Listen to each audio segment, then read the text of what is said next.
Tuto din po tayo sa mga nangyari nung mga nakaraan na tayo ay nagtiwala dito sa mga Amerikano nung World War II. Noong nagkagipitan na, umiskit na si MacArthur, naiwan tayo. I shall return na lang. Siguro naman, walang kukontra sa akin dito. Ni ROTC, wala tayo lahat. Paano natin sasabihin na handa tayo, yung mga kabataan natin, busy sa TikTok? Sino po kaya ang pwedeng sumagot kung kasi po nung huli, tayo po ay nakapag-deliver ng supply sa ating mga kababayan na sundalo dun sa BRP Sierra Madre.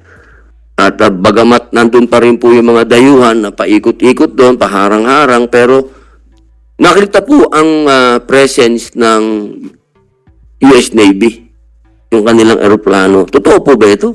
Nandun po ba talaga ang US Navy, palipad-lipad doon?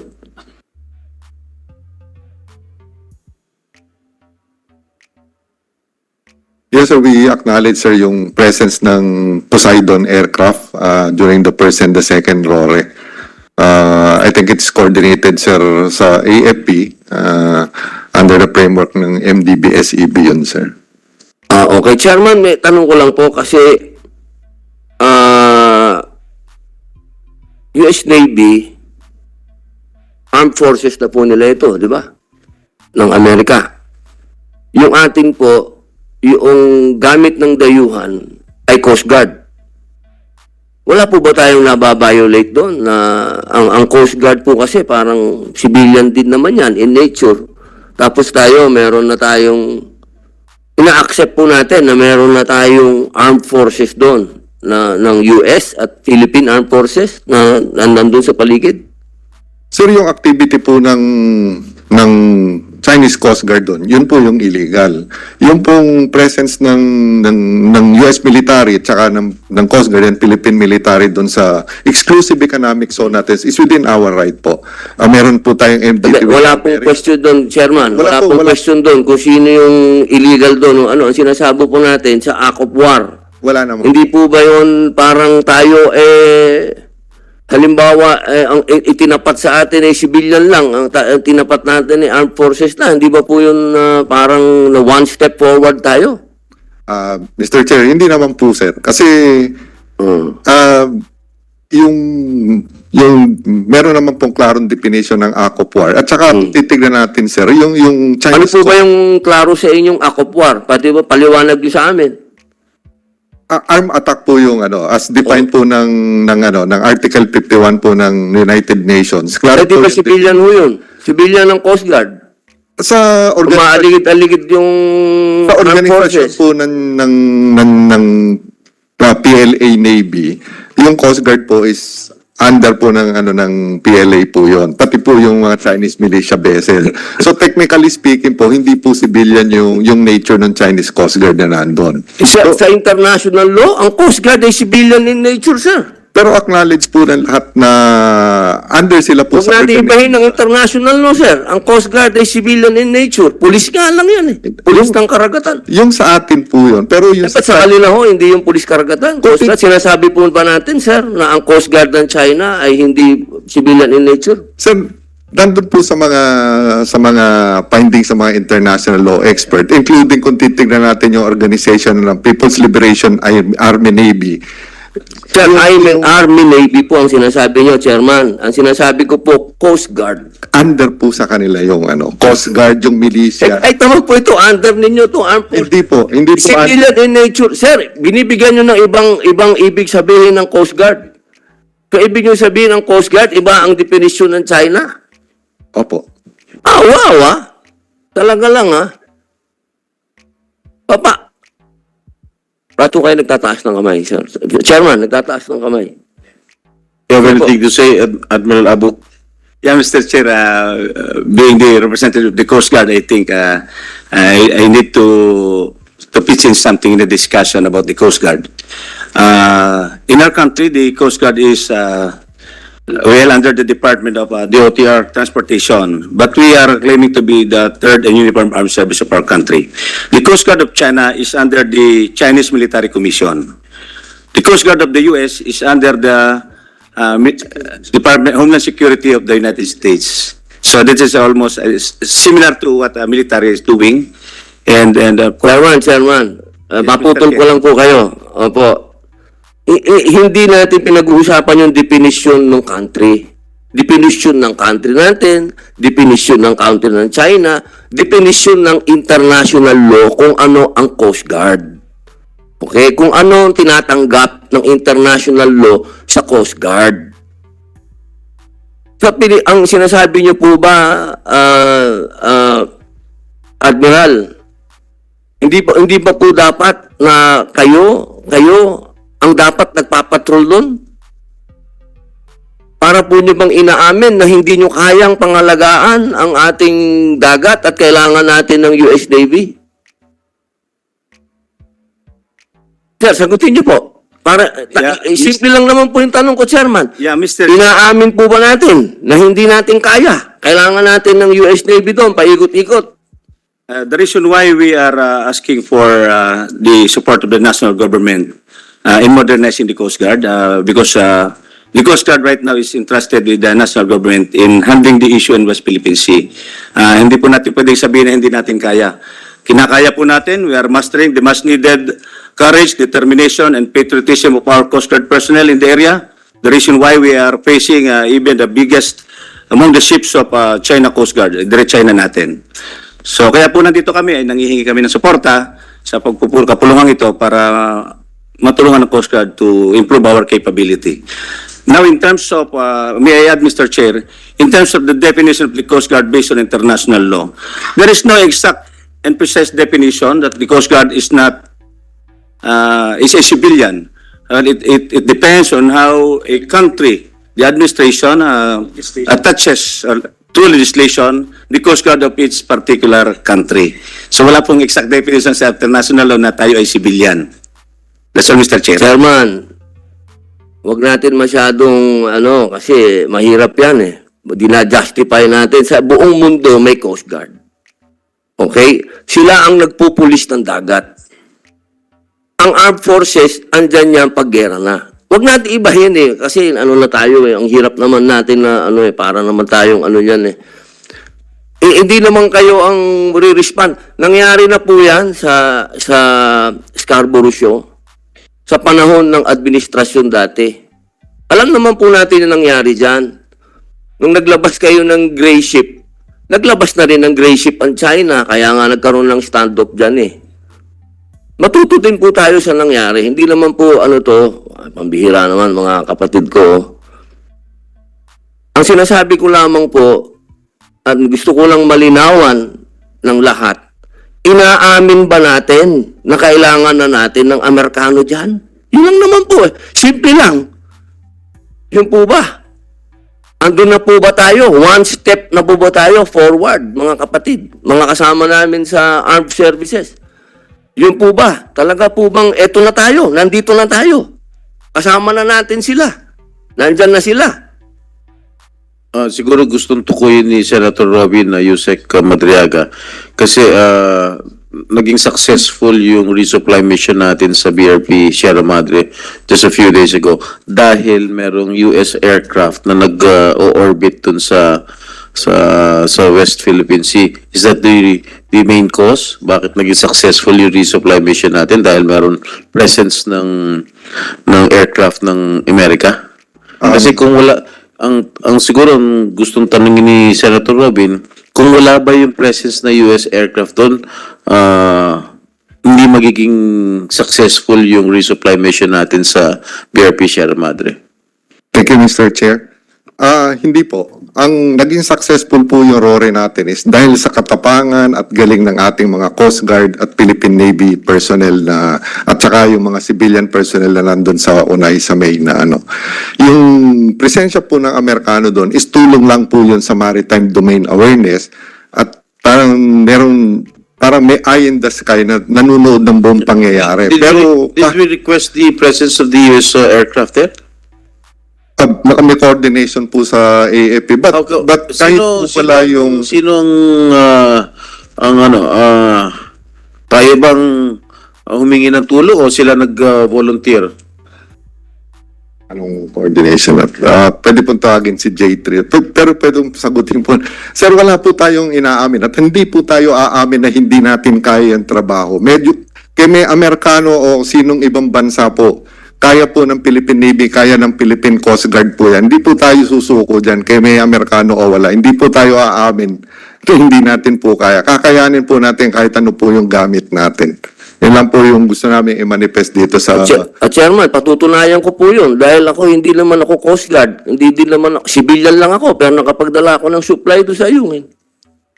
Opo, yun lamang po. Kailangan lang po nating linawin talaga kung bakit may Amerikano doon. Yun lang po ang gusto kong linawin talaga. Bakit handa na ba tayo doon sa usapin na naglagay na, pumayag na tayo, may paano kung nagpalipad din ngayon ng dayuhan doon ng eroplano din nila? Ano po kayang reaksyon natin, Chairman? Ano po magiging reaksyon natin kapag sila naman ang nagpalipad na doon, nagpaliparan na sila doon? Tayo na po naipit sa gitna. Yun lamang po, Chairman. Kasi kung tayo lang po, kaya natin, sir. Kayang-kaya po natin. Nandun ako eh. Nakita ko, sir eh. Kasama ko kayo. Nakapag-deliver ako ng supply dun. Yun lamang po. Maraming salamat po, Chairman. Maraming salamat, Senator Robin. Senator Bato? Yeah, with the indulgence of Senator Robin Hood Padilla, gusto ko lang mabigyan ng closure yung issue na binring up ni Senator Robin Hood Padilla as far as Coast Guard is concerned. Dapat klaruhin natin dito. Huwag tayong mag-depend doon sa definition na ibang bansa. Mag-depende tayo sa ating sariling definition at alam natin, it is a universally accepted concept na yung Coast Guard talaga is not part of the military. Ang Coast Guard ay isang civilian agency, not part of the military. Kasi mahirap kung magbigay tayo ng gray area for them to misinterpret, overinterpret, or underinterpret. Baka mamaya, diyan magsimula yung problema natin. Kaya gusto ko lang klaruhin yung sinabi ni Senator Robin Hood Padilla, na talaga, ang Coast Guard, as far as we are concerned, is civilian in nature. Civilian talaga ang Coast Guard, hindi yan military. Kaya nga kayo ang ginagamit dyan sa West Philippine Sea para hindi masyadong aggressive ang dating because we are using your white ships, not the gray ships of the Navy. Diba? Mabuti yung magkaintindihan tayo dito kasi wag kayo what if sabihin ng Argentina, our Coast Guard is part of the Philippine Navy. Wala kaming pakialam sa inyo kung anong definition nyo. Pero, international standard dictates that ang Coast Guard talaga is a civilian agency. I don't know if merong kukontra dito sa aking sinasabi. Mabuti yung klaruhin natin na ang Coast Guard ay civilian, hindi part of the military. Yun lang, in support to the issue of Senator Robin Hood Padilla. Thank you, Mr. Chair. Yes, Senator Francis? Mr. Chair, dagdag ko lang po siguro hindi na naipaliwanag ni Yusek Madriaga. Yung Poseidon po, yung P-8, yun po hindi naman talaga tactical aircraft po yon. 737 po yon. Kasi laki po yun ng Cebu Pacific. Pagkakaiba lang po ay merong surveillance capability at merong ilang anti-ship na kargamento. Pero yun po ay basically, kasi laki lang ating Cebu Pacific. Philippine Airlines, for that matter, 737 po yun. So hindi yun yung aeroplanong panggera talaga. Ganun ba, Yusek Madriaga? Tama po, sir. Pang maritime domain awareness po siya na capability. Ito yung mga fighter Hindi jet. po, sir. Hindi siya, technically, hindi po siya warplane. So ito yung Philippine Airlines na binawasan ng upuan at siguro ni retrofit. Tama? Opo, sir. Salamat po. Thank Just you. for the record, Mr. Thank you, Chairman. Mr. Chair. Thank you. Before I acknowledge Senator Ontiveros, I would like to acknowledge virtually the presence of Jay Batumbakal. He is a maritime affairs expert, the executive director of the UP Institute for Maritime Affairs. He is online. Okay, Senator Ontiveros. Thank you, Mr. Chair. Gusto ko lang magdagdag ng maikli dun sa diskusyon tungkol sa nature ng Coast Guard or mga Coast Guards. Ginugol ko lang po, Coast Guard, unang entry na lumabas, simpleng galing sa Wikipedia. A Coast Guard is a maritime security organization of a particular country. The term embraces a wide range of responsibilities in different countries, from being a heavily armed military force with customs and security duties to being a volunteer organization tasked with search and rescue without law enforcement authority.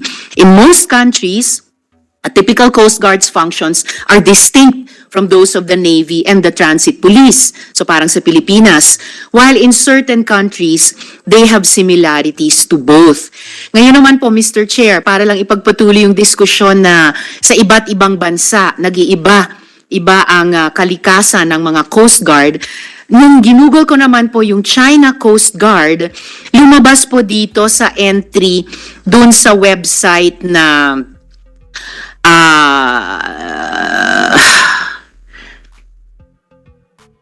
globalsecurity.org. Ang kanilang article, China Coast Guard. Ang nakasulat po dito sa globalsecurity.org, the leadership of China's Coast Guard was transferred from oceanic authorities to the country's army beginning 1 July 2018, a move that analysts said will enable it to play a bigger role in emergencies and crises, including war. The change put the Coast Guard under the direct administration of China's Central Military Commission, enabling the China Coast Guard to be more involved in military drills and daily exercises with People's Liberation Army or PLA Navy. So, ilan pong halimbawa ito, Mr. Chair, I would understand, batay sa ating pananaliksik, na iba't iba po ang kalikasan ng mga Coast Guard sa iba't ibang bansa. Dito po sa atin sa Pilipinas, civilian po siya sa ilalim ng Department of Transportation. Sa ibang mga bansa naman, tulad ng China, siya po ay militar na unit dahil nasa ilalim po ng kanilang armed forces. At may iba pang mga research dito na by law, ganun po, dahil ipinasa po yan ng National Congress ng China na ang kanilang Coast Guard mula sa dating mas administrative na agency, ngayon po ay isang ahensyang militar. Salamat, Mr. Chair. Mr. Chair, Thank you, Senator Bato. just a short reaction na. Baka sabihin ngayon ng mga nag-monitor naman dyan ng mga netizens na kami ni Senator Robin Hood Padilla porque we are sticking to the definition of Coast Guard as far as Philippine government is concerned. Baka sabihin naman nila na makachino kami, ha? Bihin mga puro Mr. Chair, baka sabihin ng chino na whatever definition Google is giving to you, hindi naman naaminin yan. So wala ring mangyari talaga. O iiwas at iiwas yung mga chino na yan sa responsibilidad dahil ginagawa na nga nila eh. Iba yung sinasabi, iba yung ginagawa. So wala talaga yung mga tao niyan. Iba, may sariling interest yung mga tao niyan. Kaya magkaisa tayo dito. Kami dito sa Senado, kayo sa Armed Forces at sa Coast Guard. Siguruhin natin na synchronize tayo in defending our national interest. Wala akong pakialam kung kumikiling kayo sa Amerikano, kumikiling kayo sa Chino, wala akong pakialam. Basta importante yung ating interest bilang Pilipino. Bahala kayo kung paano gawin nyo yan. Do you think pag ng Coast Guard binangga ng malaking barko ng Chinese Coast Guard doon sa West Philippine Sea at yung ating mga Coast Guard ay nangaluno doon sa dagat, meron kayang sasakluno sa kanila? Tayo rin, walang ibang sasakluno. Kaya we have to, maganda yung sinasabi na natin dito sa committee rito. Ang tanong natin dito is, how prepared are we? As far as defense preparedness is concerned, I don't want to be a warmonger here. Pero bilang isang Pilipino, kailangan siguruhin natin na handa tayo. Anong immediate action drills na pinagagawa ninyo, J3 ng AFP? pag may nangyari sa Coast Guard yung, o kaya nagkakaroon talaga na shooting war, hindi napigilan ng China dahil iniinis sila ng mga Coast Guard natin. Come over here, banggain nyo kami. Binangga nga ng Chino yung Philippine Coast Guard. Tapos, yun na, nagkaputukan na. Ano ngayon ang... we don't have to go to the details. Gusto ko lang malaman from you, J3, kamanang in charge sa operation ng buong armed forces of the Philippines. How ready are we to respond to that situation? Baka sabihin na naman yung mapariyo tayo sa Mama Sapano na hindi mo na kami mag-respond dahil hintayin mo na namin yung clearance ng presidente. Ano bang immediate action nyo dito pag ganun mangyari? Yun nga. Worst comes to worst. Nagkaroon ng shooting incident. Attack talaga nangyari. Are we ready? Kaya natin as an armed forces. Huwag tayong umasa sa Amerikano.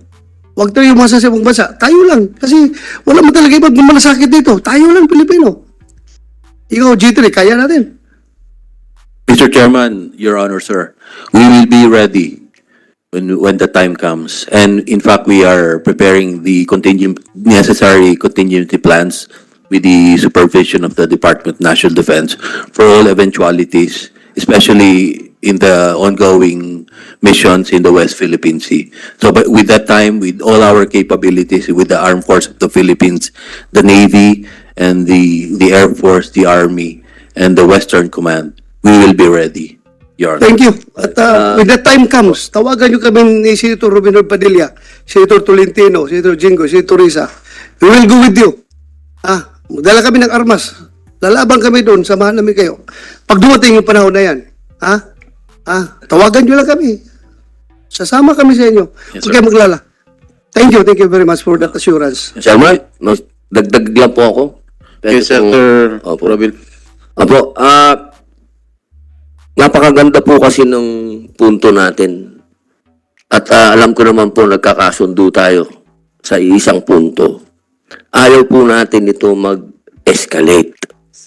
Kasi mga mahal kong kababayan, matuto din po tayo sa mga nangyari nung mga nakaraan na tayo ay nagtiwala dito sa mga Amerikano nung World War II.